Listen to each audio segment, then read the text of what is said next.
Hello, friends. Whether you are in your 30s or 40s or 50s, there may come a time where you want to climb that next rung in the ladder and break into management and break out of what we call an individual contributor job, which, by the way, there's nothing wrong with. You can have a very rewarding career from a financial and interest perspective, being an individual contributor. But if you're looking to do something different and to maximize the dollars, let's be honest, there's probably more money long-term in the manager tract. So in this video, I'm going to talk about some strategies for breaking into that manager level. And since this is an anti-fragile channel, I will be talking about the strategies that are low risk, high reward, rather than low reward and high risk, which would be fragile. So first, let's talk about those fragile strategies, those strategies that are very high risk and low reward. So some of these might include just like being fake at work, overdressing, being not a genuine person. So what do I mean by overdressing? Like if you're wearing, if you're a man, you're wearing a suit and tie every day and your position doesn't require that. You're not, maybe some exceptions where low-level people wear suits, but it's very rare nowadays. But if you're really overdressing, I'm not talking about just dressing the part, which is probably a good strategy, but if you're way behind what everyone else is doing, people start to look at you like, who is this guy? What's his deal? Is he real, or what? Is he just putting on an act? If you're meeting people and talking to people and you're just doing it, you're asking them to lunch and you're just doing it because you're trying to get ahead, that's going to come through as well. And people won't trust you, or they won't look at you as a candidate for getting to the next level. Similarly, stealing someone's ideas and being dishonest at work is always a bad idea. It may work once in a while. It's not a good long-term strategy. It's not going to get you liked. It's not going to get you the right kind of attention. Bullying people, same thing. No one likes a bully. No one likes person who's a jerk at work. You need to be connecting with people in the right way and not bullying your way to the top. Having an affair with someone in the company, terrible idea, right? Especially if you're doing it for a job-related reason. All kinds of bad things can come out of that. But certainly one of them might be getting fired. So that's a high risk strategy. And then lastly, these kind of all fall in the same category, but threatening to quit if you don't get promoted, or pretending that you have a job lined up and saying you're going to quit if you don't get this job, or even having a job lined up that you don't like, that you really don't want to go to, but still using that as leverage to get promoted or get more money or get a raise, whatever. All of those things could lead to a situation where they called your bluff, or they just let you go, and then you're either stuck with nothing or you're stuck with some place that you don't want to go to. So these are all fragile strategies, all strategies that have worked for somebody one time, or they might work once, but long term, you're either risking being arrested or getting fired or not getting ahead. So don't recommend any of those. All right, so let's get to the good stuff. What is recommended? What are some good anti-fragile strategies for getting ahead and getting a manager position? Number one would be stop thinking so much as an individual, but think more about your team, your larger group, maybe the company as a whole. What is good for them? You've done great work as an IC, as an individual contributor. It's got you hopefully near the top of your position, and you've had great stats, great KPIs, great numbers. But what got you there is not what's necessarily going to get you to a manager level. Managers and leaders above, they have to think bigger picture, broader picture. They have to be selfless.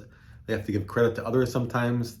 They have to be comfortable with delegating, and with they're more up here. So you did a great job getting yourself to the top of your craft as an IC, but those skills will have to be tweaked and have to think more high level. Secondly, I just alluded to it, but helping others, being selfless, being a connector. You have to be able to spread the love, spread the wealth, and not just take your own credit, but think about giving credit to others and collaborating with others. The third tip then is to be knowledgeable about a broader range of topics of items in your company, rather than, again, just being that narrow focus. You might be an expert in one or two things in your current job, but now you're going to have to know more about how the company works, how your team works, what are the issues for your team, and have a broader mindset. So be knowledgeable in a broad range of issues. Next tip is being a connector. Talk to others in a genuine way. Be interested in what they're doing, what their family life is like. People outside of your department, what are the issues that their department is facing, that their job is facing? What are their pain points? What are they doing well? What are they not doing well? Getting all that knowledge and getting the connection with other people makes you more visible, it makes you more knowledgeable about the company, and it just makes you more qualified as that person to get to the next level. All right, the next tip, which is similar to being a connector, but this one is to be visible. So the way that's different is being visible is more about being visible to your manager and managers above you, rather than just being a connector in the company. This is about when you have meetings, team meetings, department meetings, you should be always talking. You should always have a question, at least one question, if it's appropriate. Have a suggestion, give an opinion, even if it's the same opinion as others. Get your voice heard, especially if you're on a call, like a Zoom call or a virtual call. Turn your camera on or speak up in the call. If you're in a room together, don't be the person that always just sits in the corner or always making notes, or you don't say anything, or just going with the flow. You're not being a people pleaser. You're not getting ahead. So just make your voice heard, make your face known, and get your ideas out there, even if they're just, if you think they're minor.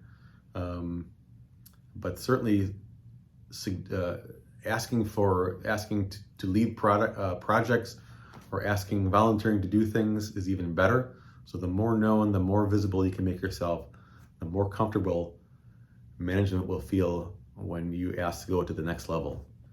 And the last tip I have for you today is don't waste skip level meetings. So skip level meetings are those outside of just your regular one-on-ones you have with your boss, but occasionally many companies do a skip level where you meet with your boss's boss, or even the boss's boss's boss. So don't waste those opportunities. They are much more rare than your one-on-ones with your boss. So come prepared, come with an agenda, come with a bullet point list, share your screen if you're on a call, share your ideas. Don't just complain about if you think you're venting and you're letting the boss's boss know what's wrong without any solutions, that's not really, you're just a problem person to them, to be honest. You're just raising these issues that they really probably don't want to hear. But if there are issues you can bring up which you have a solution for or a suggestion about, that's much better. So come with ideas. Don't waste the skip level meetings. This is your chance to bring your confidence, bring your ideas, and make yourself again visible and known, and project yourself as a person that you would want to hire. So in short, to sum it up, you have to convince your boss or the boss's boss that you're a person that he or she can trust. You're a person that they want to go to war with, they want to work beside. They trust your ideas. They think you'll get things done. You'll solve the problems. You're a doer. You're smart. You're capable, and they can just hand things off to you. Because in the end, your job is just to make them look better and support them. So that's your primary goal. Anything you can do that is low risk, that makes you look like you're a capable person at the next level, that's what you should be doing. All right, so I hope those tips were helpful. If they were, please leave a comment. If you disagree with something, leave a comment. Please like and subscribe. Please buy my book. The link is in the description below. If you want to buy me a coffee and just contribute to the channel, there's a link for that in the description below as well. And again, thanks for watching. See you next time.